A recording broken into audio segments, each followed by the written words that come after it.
The most successful coaches never stop learning. They are committed to their personal growth and making themselves better. I'm Colby Donovan, and welcome to the Coaching Coaches Podcast. I'll speak with the world's most respected coaches, best-selling authors, and top business leaders to give you insight into their philosophies, lessons, and mindsets for you to apply to your own life.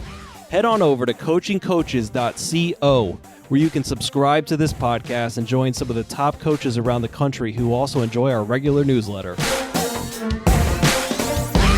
Before we get into the episode, I want to note we recorded this in early January, and as much as it pains me to say, being a die-hard lifelong Florida Gator fan, Becky announced on January 30th that she'd be retiring from Florida after this coming soccer season. We recorded this episode before that, so we don't discuss it, but just want to give a heads up. She is truly a Florida Gator legend, and I'm very thankful I was able to speak to her before her final season. My guest today is Becky Burleigh, the head soccer coach at the University of Florida. She's also the co-founder of What Drives Winning, which unites the top minds in sports. In her 25 years at Florida, she's led them to a national title, 2 NCAA Cup appearances, and 14 SEC titles. She has 507 total wins, putting her third all-time in Division I soccer. In this episode, we discuss what it was like to get the University of Florida soccer program started in 1995 and winning a national title a few years later with stars like Abby Wombach. We talk about what led her to focus on not just developing the player, but developing the person. Then we dive into how meeting Brett Ledbetter led her to team up with him to start What Drives Winning. There aren't many coaches who are better to hear if you want to learn about how to help your players become better people on and off the field. Please enjoy the episode. Becky, thank you so much for joining me today. Oh, it's my pleasure. I'm excited. So as we just said, I've been a big fan of yours over the years and heard from a lot of people who spoke very highly of you in Gainesville, from Coach Donovan and Mark Dagnall and athletic trainers. And the first person who told me about you recently said that we had to start off with a specific topic that's very, very serious. And Tiffany Ray said that you are not only a national champion collegiate coach, but also have a side job as a DJ. So how in the world did that come about? Well, let's see. That side hustle, it was actually really interesting. When Rhonda Fain was the gymnastics coach here, her assistant, Randy, always had a big New Year's party. And one year he was having the party and he was trying to get everybody to dance and it wasn't happening. And I said, I think it's the music. I said, I have my iPod. That's how long ago it was. I have my iPod in the car. Let me get it. And so I got it and I started playing music and people started dancing. And coincidentally, at that party was a DJ from downtown Gainesville. And he's like, there is a little skill to getting people to get on the dance floor, stay on the dance floor. And I was like, well, maybe I have it. And then I just bought some stuff and started DJing a little bit. Well, I'm mad at Tiff because I would have loved to have hired you to do my wedding a few years ago. So you can tell her that she owes you some money for no referral fee for that one. That's how I got my start. Some brave souls that were willing to let me do their weddings. So I appreciate them. That's so funny. So I think in all seriousness, I learned something about you 2 weeks ago. I was at home with my in-laws that you have something in common with 2 of my favorite people in the world, one being my wife and the other being one of my favorite people in Gainesville, Tom Williams, the UF academic advisor. And that's that you're from Tarpon Springs, Florida. That's right. Tom's mom was my reading teacher in middle school. Wow. I think I need to get in touch with her for some dirt on Tom. I say I owe Tom my degree, and my parents owe him very much so. So talk to me about what it was like growing up over in Tarpon Springs and maybe the impact your parents had on your life as you grew up and supporting you throughout your coaching career. Well, I loved when we moved to Tarpon Springs because we literally moved right across the street from a soccer field. And I had never played an organized sport in my life. We lived in rural Massachusetts before that. And when we moved, my parents were like, oh, we got to get these kids into something. I was 10 and they're like, well, we're going to sign you up for soccer. And so I started playing soccer and I was able to literally spend my entire weekends. I'm talking from 8 a.m. until 8 p.m. at those fields. And I mean, they talk about that 10,000 hour rule. I think I hit that when I was like 15. Because I just loved it. I mean, it was my first opportunity to have like a group of built-in friends and a team. And, I really appreciate my parents making that move, because where we lived in Massachusetts, there were no organized sports for women, especially. I think there was just baseball for boys. Yeah, and it's a little colder up there. You can't really play soccer year round. Exactly. I guess you can, but God bless you. Tarpon Springs is a really cool place. It's a very unique place because there's a strong Greek presence there. And so you've got like this little ethnic town in the middle of Florida. And, I'd say more than half my friends are Greek. So I learned a love for Greek food and different cultures. And I loved growing up in Tarpon Springs. And who wouldn't want to be a sponger? I mean, the best high school mascot ever. What high school was it? Because I'll have to tell Tarpon High. Oh, Tarpon okay. High. I think my wife went to Palm Harbor, but right over there. Sorry to hear that. That was a rival. I didn't tell you that before we started recording. So then you started playing soccer there, you played in college, and then you started coaching at Florida. How old were you? 25?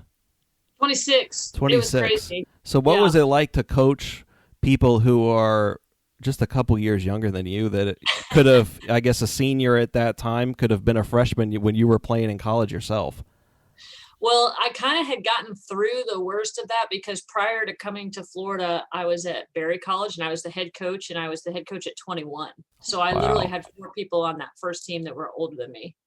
And so, I think I never realized this at the time, but I think it kind of set the stage for my coaching style, because I had to coach through influence and not through power, because when you're 21 and the players are older than you, you don't really have power.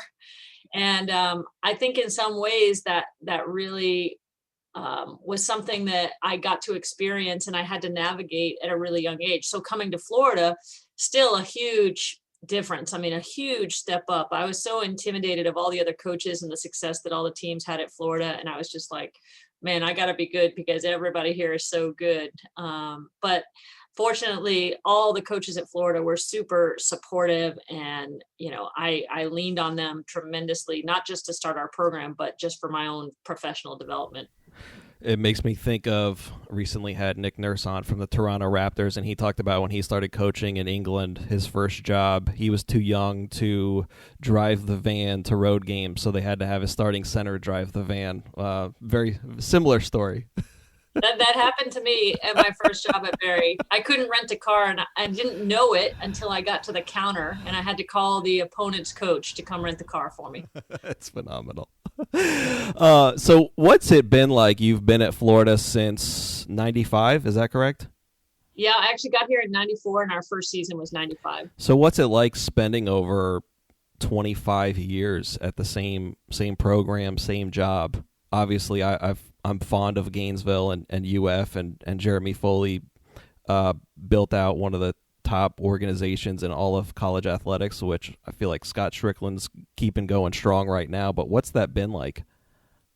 Well, I mean, first, I think I would be remiss if I didn't thank Jeremy for taking that risk. I mean, hiring a 26-year-old with only NAIA experience, that was quite groundbreaking. And then, Billy Donovan came just a few months after me. And I literally feel like I grew up at Florida. I feel like this is where, I learned my craft, and this is where I just learned so much from all the people around me, not just the other coaches, but the administrators, the players, the environment.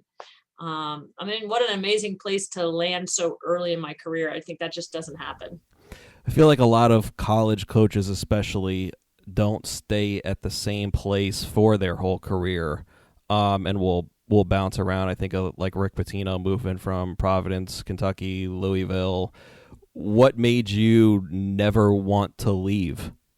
Well, for one, I mean, the biggest reason by far was just the fact that I landed at, what I consider the pinnacle right from the start. So it's really hard to find a better college soccer job than the University of Florida. When you think about the talent in the state, the climate, the resources at Florida, all of that, I mean, it was amazing. But the second part, and this was a real reason too, is, my parents followed me to Gainesville. They moved here in '98. And my mom was handicapped. She's been in a wheelchair most of her adult life, and being close to, access to hospitals and things like that was really important. She had MS and cancer and a whole bunch of different things. And when they were both alive, they weren't very mobile. It wasn't like we could just pick up and move somewhere. Yeah. So that became a really important factor too. Yeah. Shands Hospital helps with that. For sure. How important, or how much did it mean to you to have them around you when you're coaching and working basically professionally, and that they could come and support you at games like that, and to have them around? I mean, it was really awesome to have that situation because, my parents know nothing about soccer. If you asked my mom before she passed about offside, she would have no idea even what that was.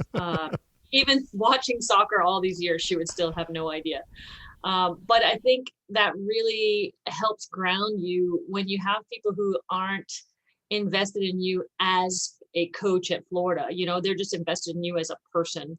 And I think with my parents, I didn't have a stellar playing career, so they weren't super invested in that either, just as a fan only. And they were excited when I played. And, my mom would watch a game of ours and we would lose, and she'd be like, "You guys played great." I'm like, "What game were you watching?" And so it was just that unconditional support. I think a lot of people don't have that. And I was really fortunate to have that every day of my life with my parents. I've heard you talk about before the importance of having a board of directors, kind of like you said, not unconditional, but just people who are going to be honest with you and open with you no matter what you're going through. Where did that idea come from? Is that like a formal thing, like, "Hey, Colby, I want you on my board of directors," or is that just like something's going on in my life and I'm going to give him or her a call right now? Well, the board of directors idea was actually born from my involvement with What Drives Winning, which is something I'm sure we could talk about in a little bit. But it was kind of a twofold thing. One was the inner circle, and that's where like my parents would be involved, or anybody that is just unconditional like that. And then the second would be the board of directors, and that's more who's going to help me in terms of my career and advancing myself throughout that. And I don't think it's super formal, but I do think it's important to ask people if they would be on your board of directors. One, I think it's flattering to people, but secondly, I also think that it just helps you almost like have permission to reach out to them when you need it. So whose idea was it? Who was the first person you heard say that they had a board of directors? Do you remember? Well, actually, I think I saw on a clip, it was, I believe it was Jay Williams on a radio show, and he was talking about it. And he was saying how he wished that he had had a board of directors when he was a younger player, especially right that first year he went into the league. Yeah. Because, everyone knows the Jay Williams story. And so I think that idea was just a seed that was planted, and thinking like, well, why don't we have a board of directors? Why don't we as professionals or as individuals create that for ourselves? Yeah, I think it's awesome. So you start out at Florida in 95 and you're 26. And then I assume before the age of 30, you win a national title with people like Abby Wombach, who I'm sure most people, even if they're not a soccer fan, recognize the name. What was that like, winning a national title 3 years into your first NCAA job? Well, I think what was really cool about that first class was, as freshmen, they came in and, they were real pioneers for this program. I mean, they started it all and took a huge leap of faith to come here when we didn't have a program before that. And honestly, we sold it to them on what all the other sports were doing. We're like, how can you not be successful at Florida when all these other sports are successful? There's a reason, like there's a commonality behind that. And that's the support behind it and the leadership with Jeremy at that time. And so I think that we had to go through a lot of growing pains there. I mean, we literally just tried to play the best schedule we could every year. We got pounded in some of those early games. We learned some hard lessons, but I think at some point it really prepared us to win the national championship when we did, because even in that year that we won, we had lost to North Carolina, who at that time was the perennial power. We had lost to them during the regular season, but it was a really close game. That was the closest we'd ever gotten to them. And then when we finally beat them in the national championship, that was just sort of the pinnacle of that class, that freshman class, and all the struggles that they went through. And I don't think of Abby Wombach as a very reserved, introverted, quiet person. So I'm sure that was a blast to have her on the team, but also a little difficult sometimes I can imagine as like an 18 to 24 or 22-year-old. So is there a great story about, I don't know, how just crazy she was as a player or a student on campus, or how competitive she was? Well, Abby is super competitive. And, I like to tell people that Abby enjoyed her collegiate career. Like, she enjoyed that college experience. One of the stories I remember, we were playing up at UConn, and we had an English international on our team at that time, Danielle Murphy, and she was playing on the right side, which was the side where all the stands were. And there was this group of guys in the stands, and they were just heckling. Her name was Danielle Murphy, heckling Murph over and over and over again. And so at one point in the middle of the game, this is the far side, so our bench is on the opposite side. At one point in the game, Abby receives the ball and just turns and like rifles it straight into the stands at these guys. And I'm like, what is she doing? Because we couldn't hear the heckling that much. Well, then probably like not even 10 minutes later, Murph serves a ball in the box. Abby does a diving header and she scores. And the two of them are just like right in front of those guys. So that's kind of a typical Abby story right there. That's phenomenal. So you won a national title in 98 and were 2021. How important is it to you personally to win another one? Is that something that's like on your checklist to do before you retire? Is it not? Well, I think it's always, if you're at University of Florida, it's always got to be in the conversation, right? I mean, people don't come to Florida to not compete for national championships. So I think every year the goal is the same if you're an athlete at Florida, pretty much in every sport. I think the bigger question is just like, what are we doing and how are we developing in terms of that path to get there? I have a quote above my on my desk right here, and it's a little bit of a modified Jim Lair quote, who I know you're familiar with. Mm-hmm. And that quote is, "Who are you becoming as a result of the chase?" And I think that's a really important question, because we're all going to strive really hard for our goals, but in the end, sometimes we're going to hit them and sometimes we're not. But who we are becoming is a constant. So Jim Lair is someone who I feel like is about helping coaches and people work on personal development as much as on-field development. Would you say that's who you were as a coach when you started, or at what point did that kind of shift from just working on-field player skill development to developing, I guess, the athlete as a whole? That's a really good question. I don't know. I think I always had part of that is my mission in coaching, and probably because my coach really helped me develop as a person. And I felt very integrated, not into just his interest in me as a player, but like his whole family was invested in me as a person. And so I think paying that forward was important to me, but I'm not sure I really knew exactly how to do that in a structured way until later in my career. And what helped you try to do it in a more structured way? Or what honestly, made you do it in a more structured way?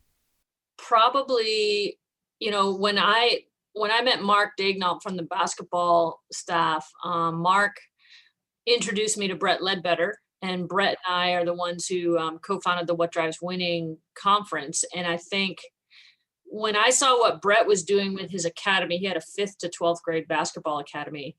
I was very intrigued by that concept, because basically he was teaching them basketball skills, and it was very much a sports related academy. However, a part of that was about these lessons that he was imparting in terms of character and priority alignment and, team dynamics and things like that. And And once I saw how he did that in a structured way, it was something that I really wanted to see if we could take to a competitive environment like Florida.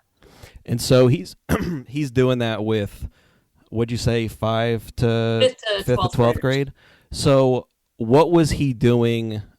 Because I know it was more of footwork-driven stuff, and then you go out there and you see him doing this off-the-field sort of stuff. What exactly was he doing with them that made you really perk up and say, okay, wow, I want to do this? Well, ironically, I actually went to him for the footwork stuff because I thought there's got to be some crossover between that basketball footwork and soccer. We watched the footwork, and ironically, like some of the kids in that academy at that time were like Michael Porter Jr., who now plays for the Nuggets, Nafisa Collier, who's, the WNBA Rookie of the Year last year or 2 years ago. So there was some amazing people in that academy. But what they would do is basically they would come and do the footwork. They would play 3v3, and then they would do this character development sessions in what he called the film room. And it was just basically taking media-driven information, like clips of coaches or players talking about certain subjects. And then the kids in the academy would interact with that. And I thought that was just a really refreshing and entertaining way to tackle some really difficult topics. And so then what led you guys to start What Drives Winning together? Because that's a big leap from I want to do this with my team to I'm actually going to go start you're a coach at Florida, plus we've talked about your side hustle as the DJ. Well, now you've started your third business kind of career with What Drives Winning. So how did that come about? And for those who don't know who are listening, can you explain what exactly it is? Yeah. So when Brett started working with my team, I'm in a building with several other coaches, and I would tell them what we were doing. They started to get interested. And so then Brett started to come down to Florida and work with the coaches at Florida. We sat down with every coach at Florida and said, what if we had some type of collaboration where we all got together and talked once a month? So we started doing that. And for that whole year, it was amazing. Like just the sharing of ideas. And I mean, you think about the capital, the equity and the intellect in that room of the head coaches at Florida. I mean, what a resource. And so Brett and I started thinking like, well, if we can do this, here at Florida, where we do this once a month, what if we did an annual conference where we talked about everything except the X's and O's on a national platform? And so the first year, Brett's from St. Louis. So we did the first conference in St. Louis, and we invited Dr. Jim Lair. We invited coaches from around the country. I believe Billy was involved in that first conference too. And it was just amazing. It was like, I felt like people were like, wow, I've been looking for this everywhere, because when you go to your sports convention, it's so X's and O's driven. And this was something totally not X's and O's. And I just feel like it's almost like people found their tribe at that point. And the momentum just kind of carried over to where we decided to do an annual conference. And we have a coaching lab that's about to start up again that'll meet weekly. We just created a workshop. Brett's written 4 books. So it's really kind of taken on a life of its own, and it's given me an education that I could never have paid for. I mean, you can't put a price on having access to the best minds in coaching around the country and sometimes around the world. And we have had the ability to sit down and interview those people and talk through some like we're all facing the same issues, as coaches. It's a different sport, but we're all coaching humans. Pretty much everything's got a ball involved in it and a person doing it. So that's right. I highly recommend to those listening who don't know about it to go on YouTube and check it out. Some of the videos are great, very TED Talk style-ish. I feel like you can tell me if I'm wrong in that regard, but and like you said, some of the top coaches from around the world. So if you enjoy this podcast, I also write a weekly newsletter sharing the best content I found in the last week that directly applies to coaches. Some of the best coaches in the world subscribe, and it's free. So go to coachingcoaches.substack.com or check out the link in the show notes to subscribe. Once again, that's coachingcoaches.substack.com. Let's get back to the episode. Is there an example of something you've learned there specific? I'm sure there's a bunch, but maybe you can share one of something you learned from a coach that really impacted how you worked with your own team, or maybe a coach I won't make you pick favorites, so I'll frame it from the standpoint of a coach you really hadn't interacted with beforehand, who you met there or heard from there that really impressed you. Well, I'll pick two because it is hard to pick one, but one is somebody you know really well, Billy Donovan. There was one line that he had in one of our interviews that still sticks with me today, and it was basically him talking about if he had a player who was frustrated, down, whatever, he would bring them in and he would basically ask them, "Is that who you want to be? And if it's not, then why are you acting that way?" And I can recall situations and times like in my coaching career, even recently, where, like I can recall we had a game against Southern Cal a couple of years ago. And on Sunday games, we do this little kids corner where we give a little character lesson at the end of the games to a bunch of kids. And that week it was about resilience. And so we're playing Southern Cal. It's a tie game, 10 minutes left, 1-1. And we end up losing in the last 10 minutes, 3-1. And it was a really tough loss to swallow. And I'm thinking, I could probably get out of this kids club thing. And I heard Billy's voice, behind me going, "Is that who you want to be? And if it's not, why are you acting that way?" And so I did the talk on resilience, and I actually felt a little more resilient after I did it. But just little snippets like that sometimes stick with me. And then another coach that, I probably never would have come in contact with is a guy named Jack Clark. He's the rugby coach at Cal Berkeley. His rugby program has just dominated for the last quarter of a decade.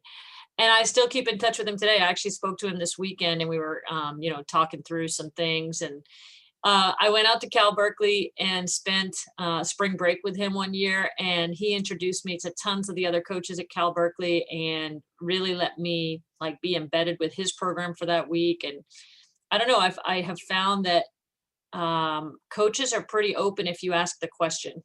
And I think most people are just afraid to ask. I would be remiss to ask this question. So by the time our conversation right now airs, we will have released an episode with Anson Durance at UNC, and he said I had to ask you, so you've started What Drives Winning, what you've learned from, but most importantly, where do you think it can go in the long run? Oof, that's the $50 million question right there. I think that there is such a need for this type of information amongst coaches. And, I think with What Drives Winning, we've tried to get really clear on the pillars that we want to hit. Like I said, talking about things like team dynamics, talking about behavior management, talking about priority alignment, self-awareness. That's something, I don't know where else you learn it if you don't take the time to invest in your own education on that. And I think if you don't learn it, coaching is such a highly emotional field that it's really difficult to have a long career without some guidance in those areas. And to me, that means the appetite for this is only going to continue to grow. Yeah, I love it. So how do you handle yourself, your day-to-day job coaching, and then also working with that on the side? Well, during the fall, I really do very little with What Drives Winning because I'm pretty consumed with our season. In a normal spring, I might spend a little bit more time.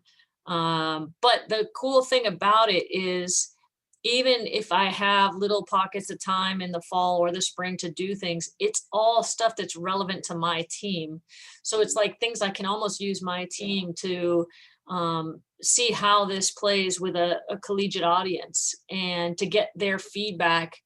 And I think it's led to some really, really rich discussions in our team. So is there a conference? We're in 2021. For those listening, we're recording this just after we actually made it through 2020. I've seen people joke that it's December 37th, 2020 was when our disaster happened at the Capitol. So hopefully 2021 starts to be a little bit better.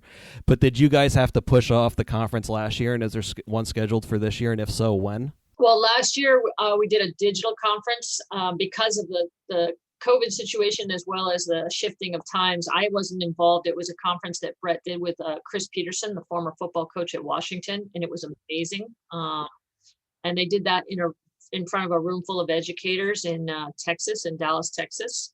So, but it was virtual. It was more of a digital conference.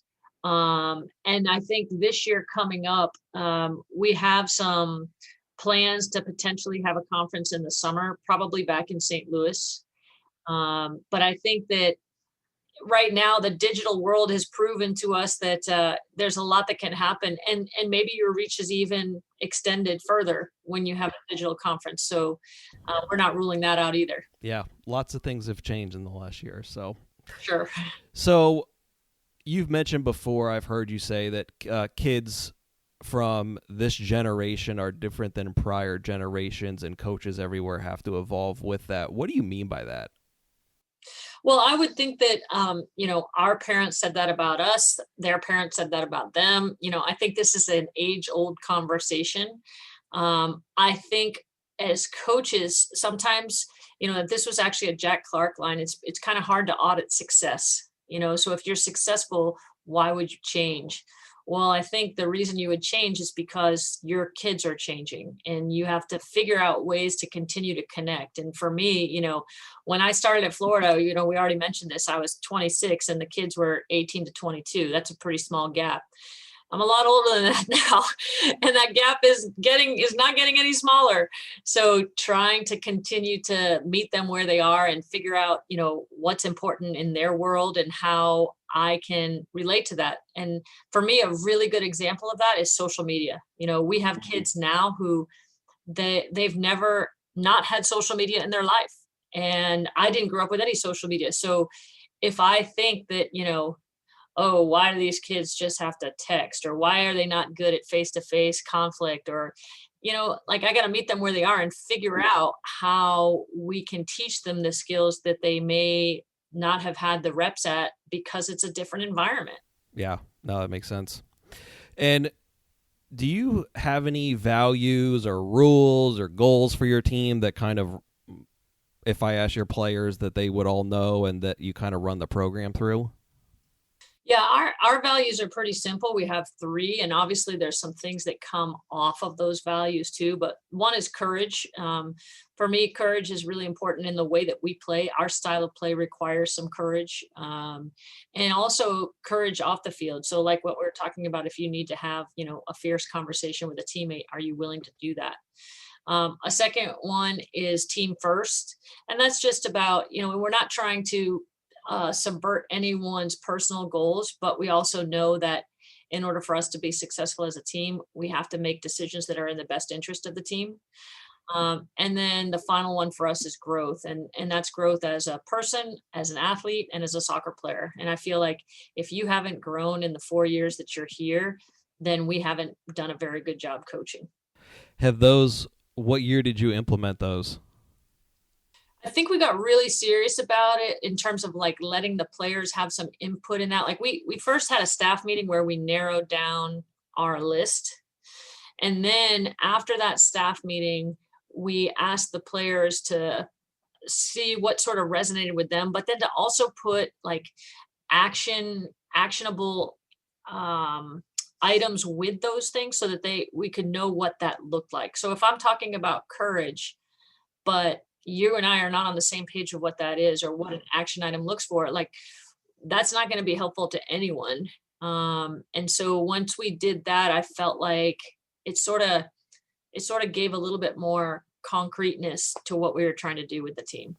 And how often are you bringing those up with the team? Is this something where you say, oh, Colby, how you handled that at practice, that's not putting the team first? Is it something that is just kind of over everyone that you don't bring up a lot? How often are you handling that with everyone? Well, I would say we talk about growth every single day. I think we have like these on our shirts. We have them when you walk into our practice field. It's painted on the ground walking in.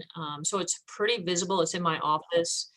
But I do think that it's sort of more of a lens to which you're making behavioral decisions. So for example, like if I have a conflict with a teammate and I am choosing to ignore that and there's beef between us because of it and it's evident on the field, then I'm not exercising courage as a value. And I think that's where it's like, okay, based on our values, this conversation needs to take place. So when you look back on the last 25 years in your career, what would you tell yourself when you right before your first game at Florida, if you could go back? Wow. Wow. I think I would just say probably trust yourself. You have a lot of good instincts, and continue to grow, because trusting your instincts is important, but also continuing to evolve is going to make the difference between whether or not you can continue to engage the generation that you're coaching. You've talked about developing your players and helping them grow throughout that's something you focused on your entire career in coaching that started when you were at Barry and your high school coach. Is that something you also have focused on your whole life with yourself as personal growth? Yeah, I'm a very naturally curious person. I think I love to read. I love to consume information. My biggest problem with that is I'm like, I don't know if you know DISC, but I'm an eye on DISC. And so like, here's an idea. Here's another idea. I'm kind of like squirrel. Yeah. And I have to like really regulate myself to not get too excited about something and then move on quickly without, thoroughly dealing with it. You've mentioned Dr. Jim Lair a couple times. What are some of the lessons you've learned from him, and have you spent a lot of time with him in person? I know he's in our state. Have you spent time with him in person there, or is it more learning from afar? No, he's been part of our conferences, and he's really been, somewhat of a mentor to Brett. So I think he's been very involved in What Drives Winning. He probably gave us our start in our vision in What Drives Winning. And I really respect Jim because he's worked with, the highest level athletes in the world, especially in the tennis world, a lot of the number ones. But at the same time, when you think about what he talks about, like one of the things that really strikes me is his energy management. When he talks about energy management, that is something I think as coaches that we really ought to pay attention to in terms of our long-term health, because it's not just the emotional energy that coaches need that is the difficulty in the job.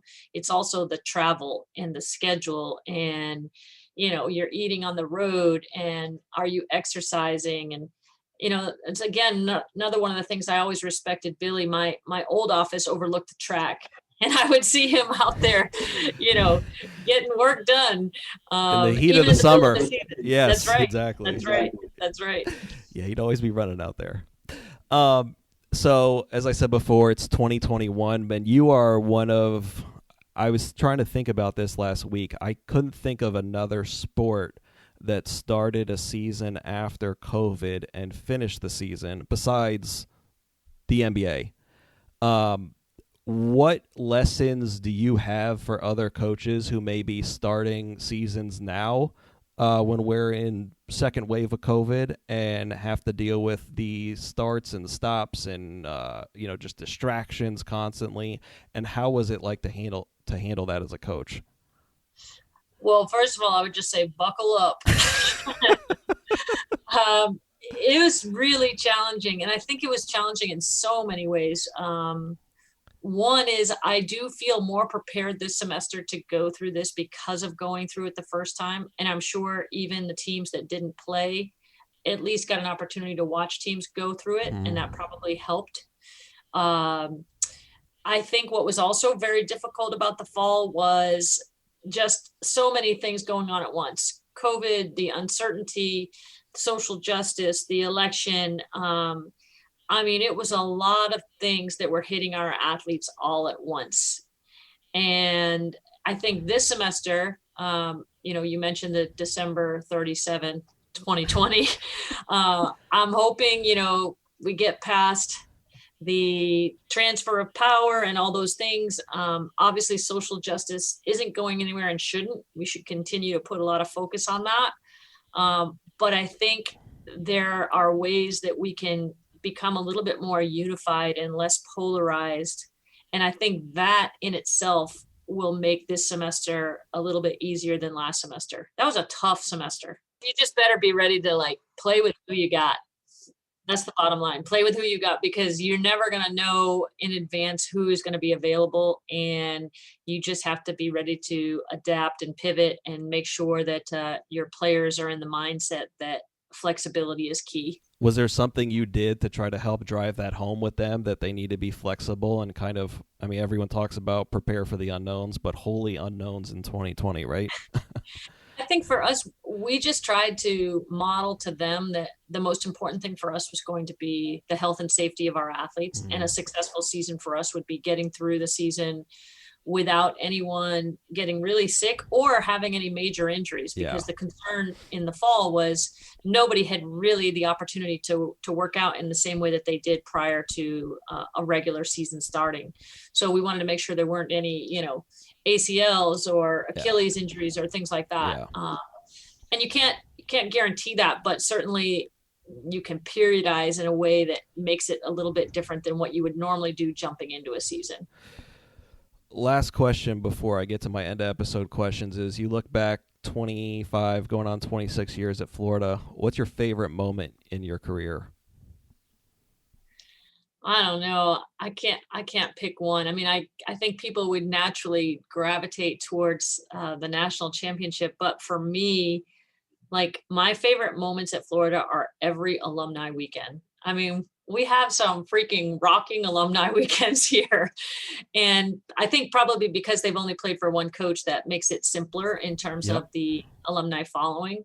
But I just think it's so cool how connected every player is back to this program, and their willingness to stay connected to this program is amazing.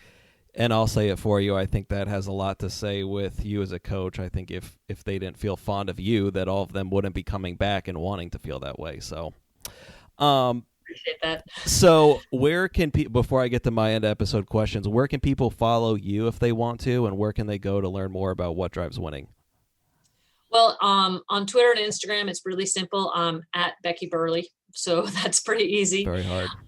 What Drives Winning is at WDW Convo, like conversation. Okay. Like you had mentioned already, there are some What Drives Winning videos on YouTube as well. But I think that for me, like in terms of following people, like I look at social media as an opportunity to grow and educate myself. And I only follow things that I think are going to be positives. So for me, if you're following me looking for controversy, it's not happening. I'm positive Twitter. I'm glad you don't seem like you'll be banned from Twitter in 2021. Nope, definitely not. So what's one book every coach should read? Whew. Well, of course, I would say What Drives Winning. But if I'm taking it back from that,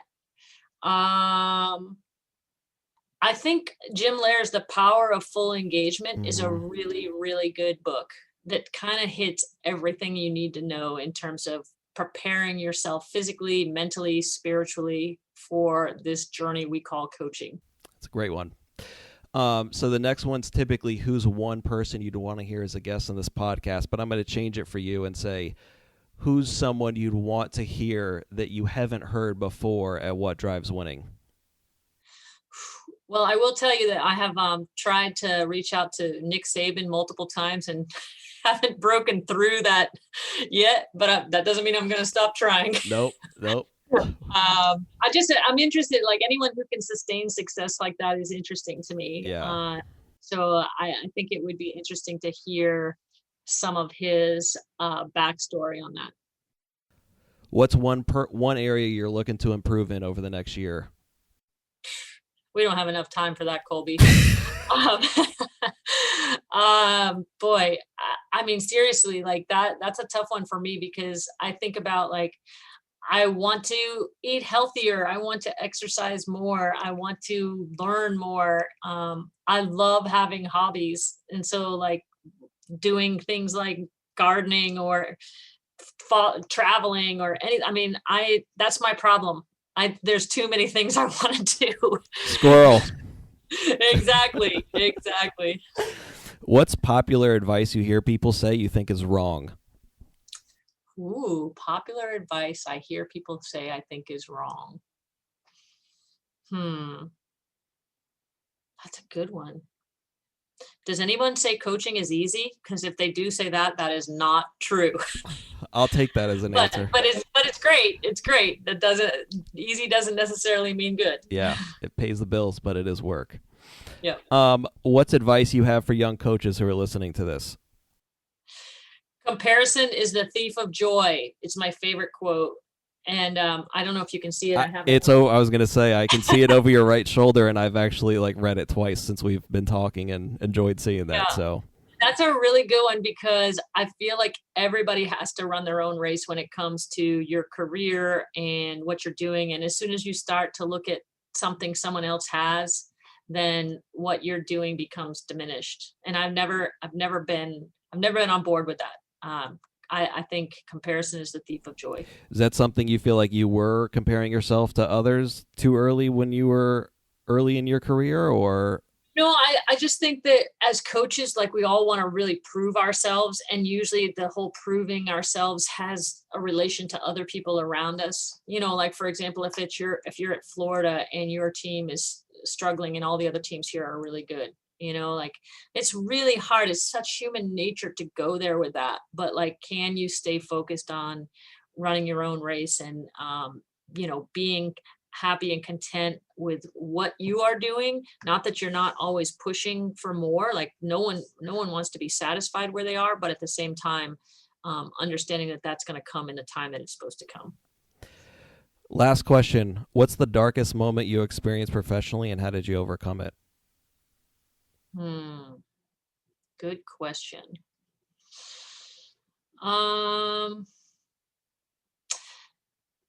This didn't happen while this player was here, but we had a player who not too far past graduation took her own life. And that was really hit me hard, because, I kept thinking back to when she played for us, were there things that we should have seen that would have led us in the direction of knowing that we could have gotten her help. And now, in saying that, she was getting help when that occurred. I think sometimes people just have too many demons that they can't overcome. But that just was, that just really puts things in perspective for you when something like that happens, because you just sort of replay a lot of things and think, did I miss that? And I think you could do that over and over again and probably beat yourself up. But I also think there's a point of awareness too, where, especially in this climate, I think our student athletes have a lot on their plate from the mental health perspective. And we see them more than anyone else sees them. We see them more than their parents, more than their professors, probably in some cases more than their friends. And so how can we keep our antenna up to be aware of things like that? Yeah, especially important now going forward with COVID and the high rates of anxiety and depression. So absolutely. Well, Becky, thank you so much for joining me today. This has been an absolute blast, and good luck with the season starting soon. Yeah, thanks. It was really fun. Thanks for doing it. You've been listening to the Coaching Coaches Podcast. Be sure to subscribe to the show on your favorite podcast platform and receive our world-class newsletter in your inbox every Sunday. You can access both of those at coachingcoaches.co. Once again, that's coachingcoaches.co.